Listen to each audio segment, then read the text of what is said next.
저는 퇴직금 1억 5천만 원을 들여 사장님에서 아줌마가 되었습니다. 땀 냄새 나는 1톤 트럭 대신 깨끗한 승용차를 타면 우아한 노후가 시작될 줄 알았죠. 하지만 저는 술 취한 남자가 무서워 가장 돈이 되는 밤 운전대를 놓았습니다. 그리고 30년 짐수레에도 버텼던 제 허리는 편할 줄 알았던 이 승용차 의자에서 1년 만에 완전히 망가졌습니다. 1억 7천만 원은 그렇게 제 병원비와 보험료로 사라졌습니다. 시청 전 구독과 좋아요를 누르시면 로또에 당첨되는 행운이 올 수 있습니다. 그리고 지금 어디에서 시청하고 계신지 댓글로 남겨주세요. 여러분의 이야기도 듣고 싶습니다. 그럼 지금부터 시작되는 이야기 속으로 함께 들어가 볼까요? 안녕하세요. 제 이름은 최순희. 올해 나이 64살입니다. 저는 31살에 남편을 먼저 하늘로 보냈습니다. 정말 눈앞이 캄캄하더군요. 아들 하나, 딸 하나, 어린 두 아이의 손을 잡고 덩그러니 남겨졌죠. 울고 있을 시간조차 없었습니다. 당장 내일부터 아이들 먹일 분유값이 없었으니까요. 무슨 일이라도 해야겠다. 그렇게 독하게 마음을 먹었습니다. 하지만 아이 딸린 31살의 여자가 할 수 있는 일은 많지 않았어요. 그러다 우연히 동네 식자재를 납품하는 작은 회사의 구인 공고를 받습니다. 1톤 트럭 운전 및 배송. 망설일 틈이 없었죠. 면허는 있었지만 그렇게 큰 차는 처음이었습니다. 사람들은 여자가 무슨 1톤 트럭이냐며 혀를 찼지만 저는 그런 시선에 아랑곳할 여유가 없었습니다. 그렇게 제 30년 짐술의 인생이 시작된 겁니다. 제 인생은 기름때 묻은 작업복과 같았어요. 매일 새벽 4시면 일어나 차가운 공기를 마시며 대형 도매시장으로 향했죠. 해가 뜨기 전에 물건을 싣고 이 도시에서 가장 번화하지만 복잡한 상권으로 향했습니다. 30년간 그 복잡한 도심의 식당과 마트 뒷골목을 누볐습니다. 어느 식당 주차장 입구가 좁은지, 어느 골목이 아침에 막히는지 제 손바닥 보듯 훤히 꿰고 있었죠. 그렇게 억척같이 일하며 아이 둘을 번듯하게 키워냈습니다. 식당 사장님들은 저를 아줌마라고 부르지 않았어요. 언제부턴가 저를 최 사장님이라고 부르더군요. 최 사장님, 오늘 물건 좋네요. 최 사장님 없으면 우리 장사 못해요. 그 최 사장이라는 호칭이 제 30년의 긍지이자 자부심이었습니다. 물론 몸은 고됐죠. 무거운 배추 상자를 나르고 쌀가마니를 어깨에 짊어지다 보니 허리며 어깨며 성한 곳이 없었습니다. 특히 허리는 30년간 짐을 싣고 내리며 이미 제 기능을 못할 정도로 망가져 있었죠. 그래도 땀 흘린 만큼 정직하게 돈이 벌렸고 아이들이 커가는 모습을 보며 하루하루를 버텼습니다. 그렇게 30년이 흘러 제 나이 61살이 되었죠. 아이들도 다 컸고 이제는 이 지긋지긋한 짐수레에서 내려올 때가 되었다고 생각하던 참이었습니다. 그런데 회사 사정이 갑자기 어려워졌습니다. 대기업들이 새벽 배송이니 통합 물류니 하는 시스템을 도입하면서 저희 같은 작은 납품업체들은 설 자리를 잃었죠. 결국 2022년 봄 61살의 나이로 권고사직을 당했습니다. 제 30년 청춘을 바친 직장이었지만 퇴직금 1억 5천만 원을 손에 쥐고 나오는 것 말고는 할 수 있는 게 없더군요. 61살의 나이에 퇴직금 1억 5천만 원을 손에 쥐었지만 저는 막막했습니다. 30년 경력이 무슨 소용이 있겠습니까? 이 나이에 여성 운전기사를 써주는 곳은 어디에도 없더군요. 다시 1톤 트럭을 몰고 싶지는 않았습니다. 지긋지긋했어요. 30년간 기름때 묻은 운전대와 무거운 짐을 나르며 망가진 허리를 생각하면 이제는 정말 편한 일을 하고 싶었습니다. 아이들은 엄마 이제 저희가 모실게요. 제발 좀 쉬세요라며 저를 말렸죠. 하지만 평생을 최 사장으로 살아온 제가 어찌 자식들에게 손을 벌릴 수 있겠습니까? 제 자존심이 허락하지 않았어요. 엄마 아직 젊다. 61살이면 청춘이지. 엄마는 아직 일할 수 있어.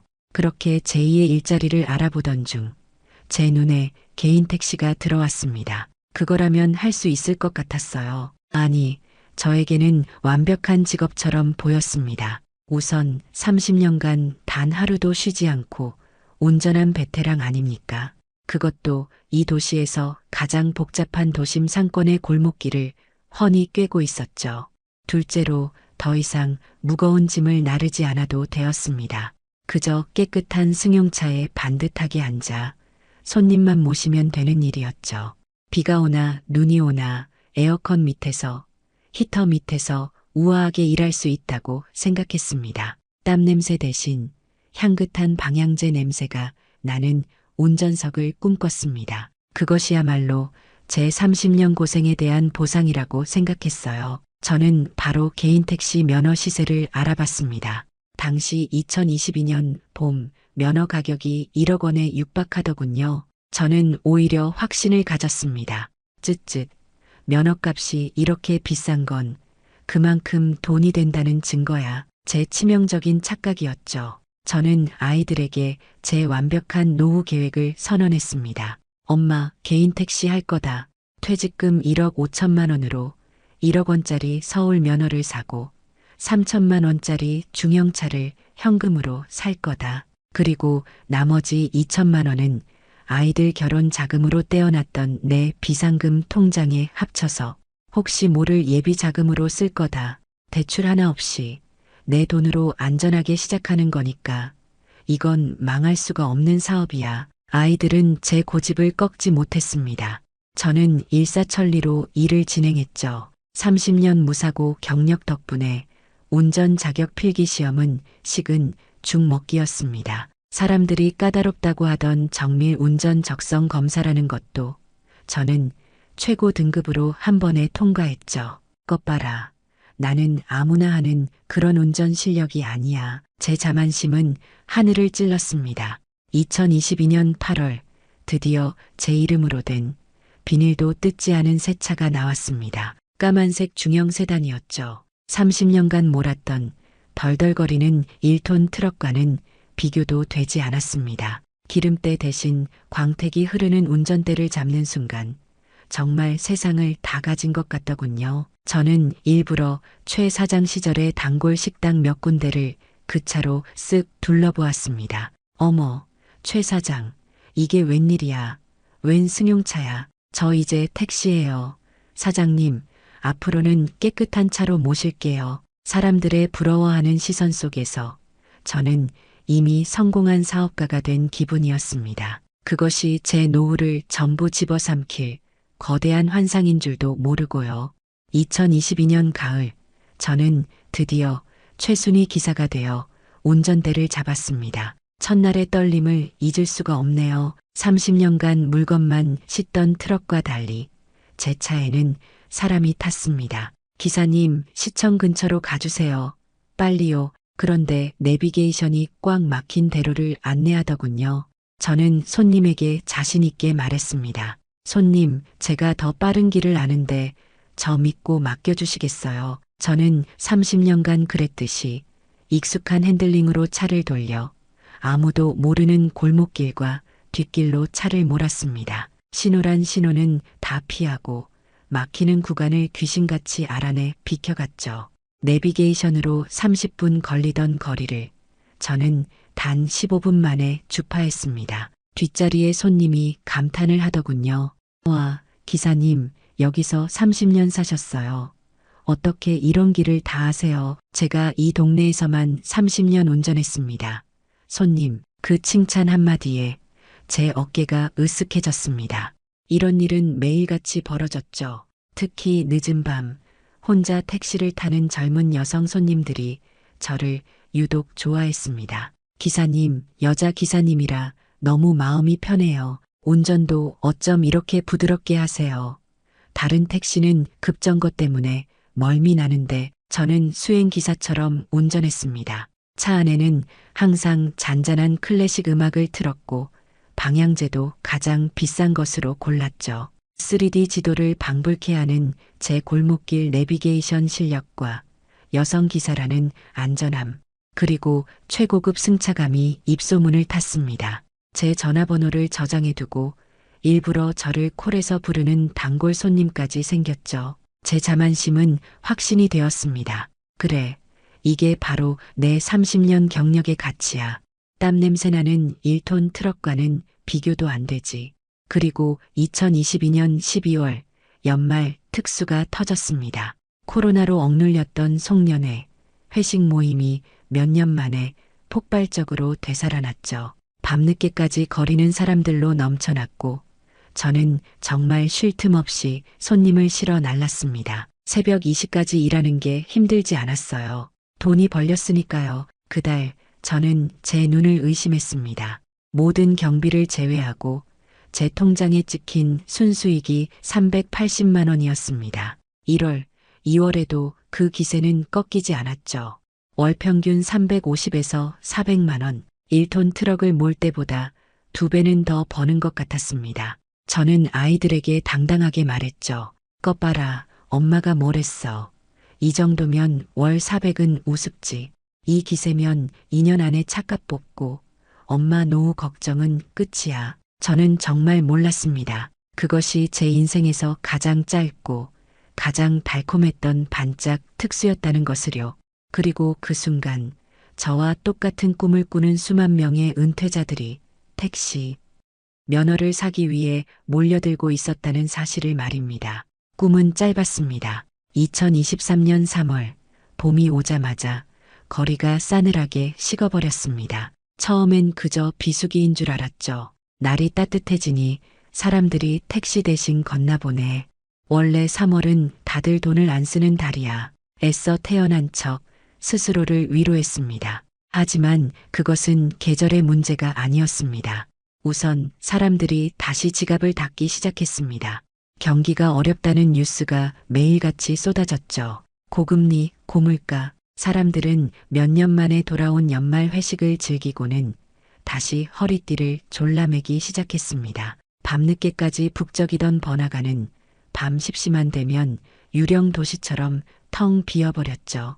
회식 실종, 저를 먹여 살렸던 그 많던 손님들이 아예 거리로 나오질 않았습니다. 그런데 더 큰 문제는 따로 있었습니다. 거리에 손님은 없는데 택시는 2배로 많아진 겁니다. 저와 똑같은 생각을 한 사람들이 너무 많았던 거죠. 코로나 시기에 일자리를 잃은 사람들, 경기가 어려워 폐업한 자영업자들, 저처럼 편한 노후를 꿈꾸며 퇴직금을 쥔 은퇴자들이 모두가 나도 운전 하나는 자신 있는 데라며 이 개인 택시 시장으로 몰려든 겁니다. 면허값은 천정부지로 치솟았지만 그건 그저 수요가 몰린 것뿐 수익과는 아무 상관이 없었습니다. 그제야 깨달았습니다. 제 30년 골목길 경력은 아무 쓸모가 없어졌습니다. 골목길로 빨리 가는 게 무슨 소용입니까? 애초에 대로에 손님이 없는데요. 저는 운행이 아닌 기다림을 시작했습니다. 손님을 내려주고 10분을 기다리고 30분을 기다리고 나중에는 1시간을 꼬박 택시 정류장에서 다른 기사들과 함께 멍하니 줄을 서서 기다렸습니다. 그때마다 제 통장에서는 돈이 빠져나갔죠. 매달 내야 하는 보험료, 각종 세금, 차가 멈춰 있어도 나가는 돈들이었습니다. 월 400만 원을 찍었던 순수익은 250만 원으로 그리고 200만 원으로 급기야 150만 원으로 곤두박질 쳤습니다. 30년 1톤 트럭을 몰 때도 한 달에 150만 원을 번 적은 없었습니다. 2023년 5월 저는 결국 버티지 못하고 아이들 결혼 자금으로 떼어두었던 제 비상금 통장, 그 예비비 2천만 원에 처음으로 손을 댔습니다. 부족한 생활비와 보험료 50만 원을 꺼내기 위해 통장을 여는 순간 뭔가 잘못되고 있다. 등골에서 식은땀이 흐르기 시작했습니다. 수입이 150만 원까지 떨어지고 예비비 통장에서 돈이 빠져나가는 것을 보며 저는 패닉에 빠졌습니다. 이대로 주저앉을 수는 없었어요. 제 30년 억척 인생이, 제 자존심이 여기서 포기하는 것을 용납하지 않았습니다. 그래, 낮에 손님이 없으면 밤에 벌면 되지. 돈이 되는 건 역시 심야할증이야.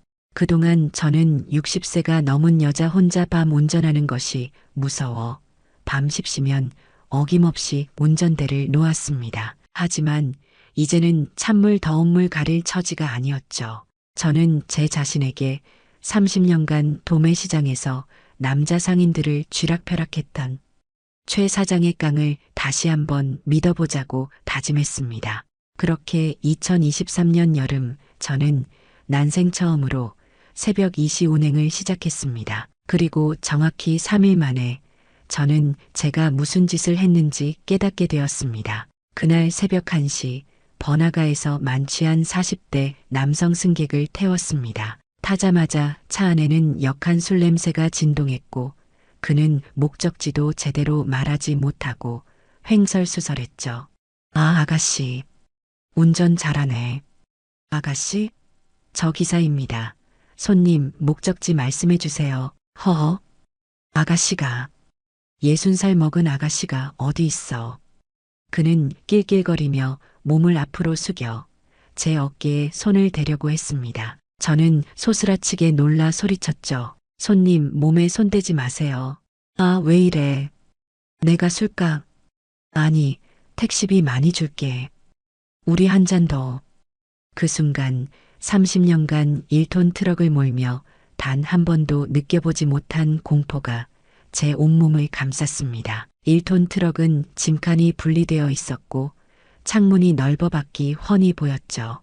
언제든 문을 열고 뛰어내릴 수 있다는 생각이라도 했습니다. 하지만 이 승용차는 캄캄한 새벽 술 취한 남자와 단둘이 갇혀버린 밀실 그 자체였습니다. 문은 잠겨 있었고 비상벨이 어디 있는지조차 생각나지 않았습니다. 저는 그가 말한 목적지는 무시하고 30년간 제 구역이었던 이 동네의 가장 큰 지구대를 향해 핸들을 꺾었습니다. 다행히 5분도 채 걸리지 않는 거리였죠. 지구대 앞 환한 불빛 아래 차를 세우자 그제야 남자가 당황하더군요. 뭐야, 여기 왜 왔어? 저는 내리지 않고 버티는 그를 향해 경적을 울리며 소리쳤습니다. 내려, 당장 내리라고. 돈 안 낼 거면 여기서 내려. 제 고함 소리와 경적 소리에 안에 있던 젊은 경찰 2명이 튀어나왔습니다. 경찰이 차 문을 열고 그를 끌어내기 전까지 그는 10분 넘게 입에 담지도 못할 욕설을 퍼부었습니다. 이 여자가 미쳤나? 내가 누군지 알아. 그가 경찰 손에 이끌려 들어가는 모습을 보고 나서야 제 몸의 긴장이 풀렸습니다. 저는 그가 사라진 뒤에도 30분 넘게 그 자리에 서 있었습니다. 온몸이 사시나무처럼 떨려 핸들을 잡을 수가 없더군요. 젊은 경찰관이 다가와 괜찮으시냐며 따뜻한 물이라도 한잔하라고 했지만 저는 겨우 고개를 젓고 도망치듯 그 자리를 떠났습니다. 겨우 차를 몰아 인적 없는 골목에 세운 뒤 차 문을 열고 그대로 구토를 했습니다. 눈물과 땀, 구토가 뒤범벅이 되었죠. 그 통쾌함은 잠시뿐, 제게 남은 것은 트라우마였습니다. 그날 밤 저는 결심했습니다. 이건 돈의 문제가 아니다. 목숨의 문제다. 하지만 포기할 수 없었습니다.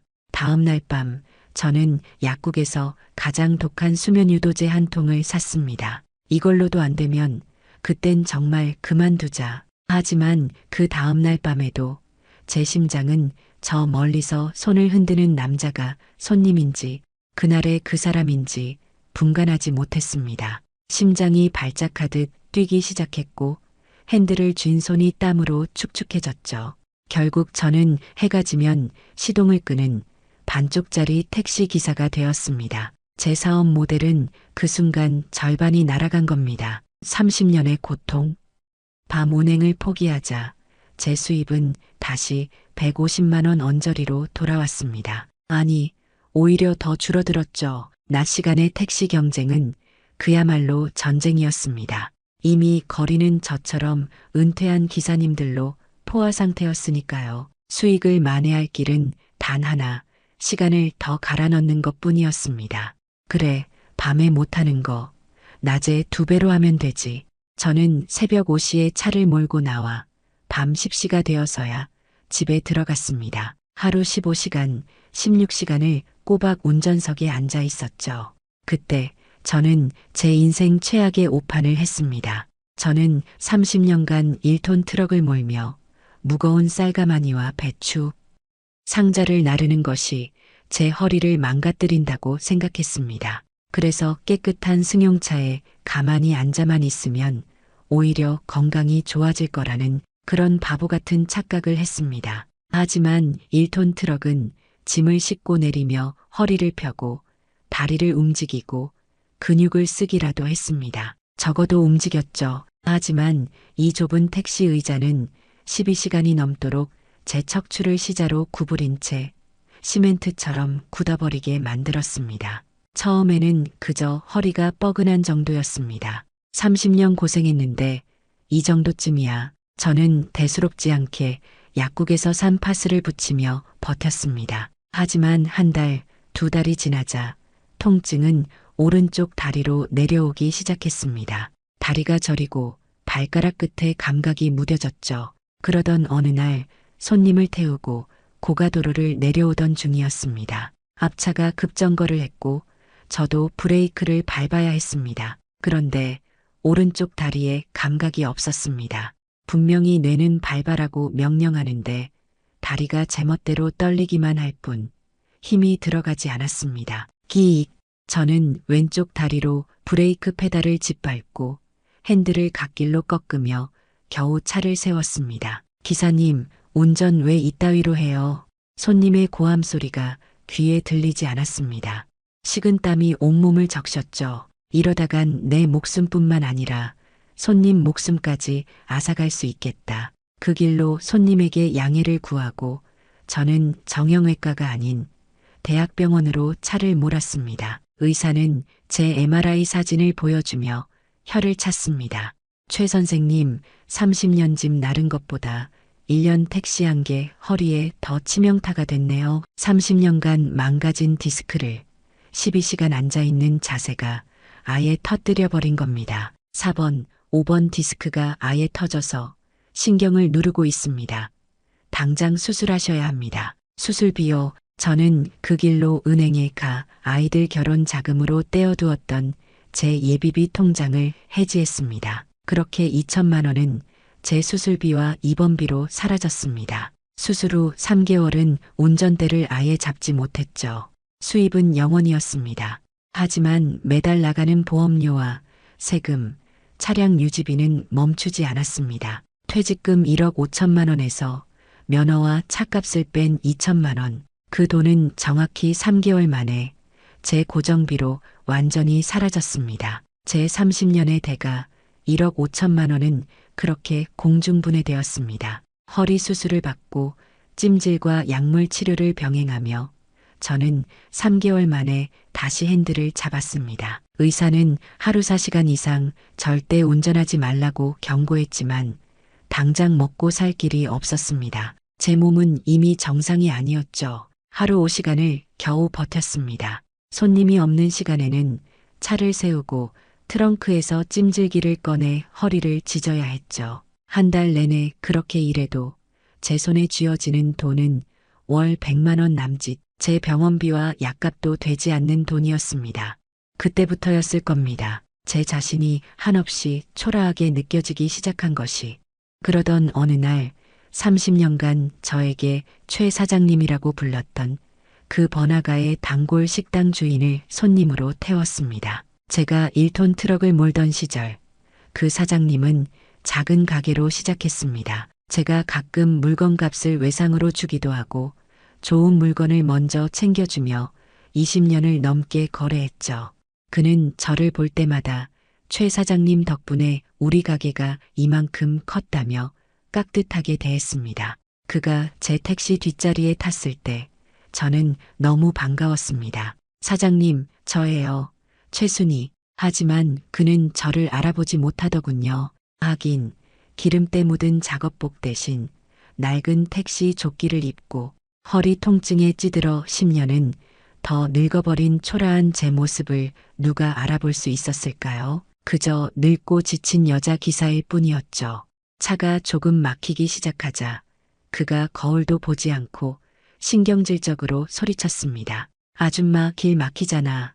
빨리 가. 왜 이 길로 왔어? 저쪽 골목으로 가야지. 저는 순간 숨이 멎었습니다. 제가 30년간 매일같이 누볐던 그 골목길을 이제는 그에게 지시받고 있었습니다. 사장님, 저 최 사장. 아, 됐고, 운전이나 똑바로 해요. 바빠 죽겠으니까. 지난 30년간 그에게 신선한 야채를 가져다 주며 사장님, 오늘 물건 좋습니다라고 웃던 제 얼굴이 스쳐 지나갔습니다. 그에게 저는 30년 사업 동반자, 최 사장이 아니라 그저 돈 받고 운전하는 아줌마일 뿐이었습니다. 허리가 끊어지는 것보다 마음이 무너지는 것 같았습니다. 1억 5천만 원을 들여 저는 사장님에서 아줌마로 추락한 겁니다. 목적지에 도착해 요금을 받았습니다. 그런데 그가 현금 몇 장을 마치 적선하듯 제 앞에 동전통에 툭 던지더군요. 예전에 최 사장이었다면 상상도 못할 무례함이었죠. 저는 아무 말도 하지 못하고 떨리는 목소리로 겨우 안녕히 가세요라고 말할 수밖에 없었습니다. 그가 내리고 저는 한참 동안 그 자리를 떠나지 못했습니다. 그날 깨달았습니다. 땀 냄새 나는 1톤 트럭은 저에게 사장님이라는 자부심을 주었지만 깨끗한 이 승용차는 저에게서 마지막 자존심까지 앗아갔다는 것을요. 현재 저는 64살입니다. 여전히 택시를 몹니다. 하지만 이건 일이 아니라 연명에 가깝죠. 하루 4시간, 5시간, 제 허리 통증 약값과 병원비를 버는 정도입니다. 월 100만 원도 채 벌지 못하죠. 제 30년의 대가였던 퇴직금 1억 5천만 원, 그리고 아이들 결혼 자금으로 떼어놨던 예비비 2천만 원, 그 1억 7천만 원은 제 수술비와 보험료, 그리고 3년간의 적자로 모두 사라졌습니다. 사람들은 말합니다. 그래도 면허는 남지 않았느냐. 1억 원은 건진 거 아니냐. 맞습니다. 1억 원짜리 면허는 남아있죠. 하지만 그 1억 원짜리 종이 한 장을 손에 쥐기 위해 저는 제 전 재산 1억 7천만 원을 잃었고 다시는 회복할 수 없는 허리 건강을 잃었으며 최 사장이라는 제 30년의 자부심마저 잃었습니다. 이게 과연 남는 장사였을까요? 오늘 이 이야기를 하는 이유는 단 하나입니다. 저처럼 나도 운전 하나는 자신 있는데 라고 생각하는 분들이 저와 같은 실수를 반복하지 않기를 바라는 마음뿐입니다. 제가 1억 7천만 원을 잃고 깨달은 뼈아픈 교훈 몇 가지만 기억해 주십시오. 첫째, 30년 납품 운전 경력을 택시 운전과 같다고 착각했습니다. 물건은 불평하지 않지만 사람은 불평하고 심지어 저를 위협했습니다. 운전 기술과 서비스업은 완전히 다른 영역이었습니다. 둘째, 여성으로서 밤 운행 포기는 수익의 절반을 포기하는 것이었습니다. 이건 사업이 아니라 처음부터 반쪽짜리 계획이었습니다. 안정과 수익을 맞바꿔야 하는 일이라면 시작조차 하지 말았어야 했습니다. 셋째, 제 몸을 과신했습니다. 30년 짐수레로 망가진 허리에 가만히 앉아있는 12시간 운전이 최악의 독이라는 것을 몰랐습니다. 편할 거라는 오판이 제 몸을 영원히 망가뜨렸습니다. 넷째, 나만 운전 잘하는 게 아니었습니다. 은퇴한 모든 남자가 제 경쟁자였습니다. 과잉 공급에 덫에 빠진 업종에 제 전 재산을 던진 것이 가장 큰 실수였습니다. 마지막으로 사장님이라는 허울에 취해 있었습니다. 1톤 트럭의 최 사장이 승용차의 아줌마보다 100배는 더 당당하고 행복했다는 것을 1억 7천만 원을 잃고 나서야 깨달았습니다. 지금 저는 운전을 마치고 동네 공원 벤치에 앉아 300원짜리 믹스커피를 마십니다. 저물어가는 노을을 보며 생각합니다. 그때 그 돈으로 차라리 작은 분식집이라도 차렸다면, 아니, 그냥 그 돈을 은행에 넣어두고 아이들 용돈이나 받으며 소일거리라도 했다면 지금보다 훨씬 행복하지 않았을까 하고 말입니다. 우리의 이 사연이 마음에 남았다면 좋아요를 눌러주세요. 그리고 소중한 사람들과 함께 이 이야기를 나눠주시길 바랍니다. 여러분의 한마디가 누군가에겐 큰 위로가 될 수 있습니다. 영상이 마음에 드셨다면 구독과 좋아요, 응원 부탁드립니다. 감사합니다.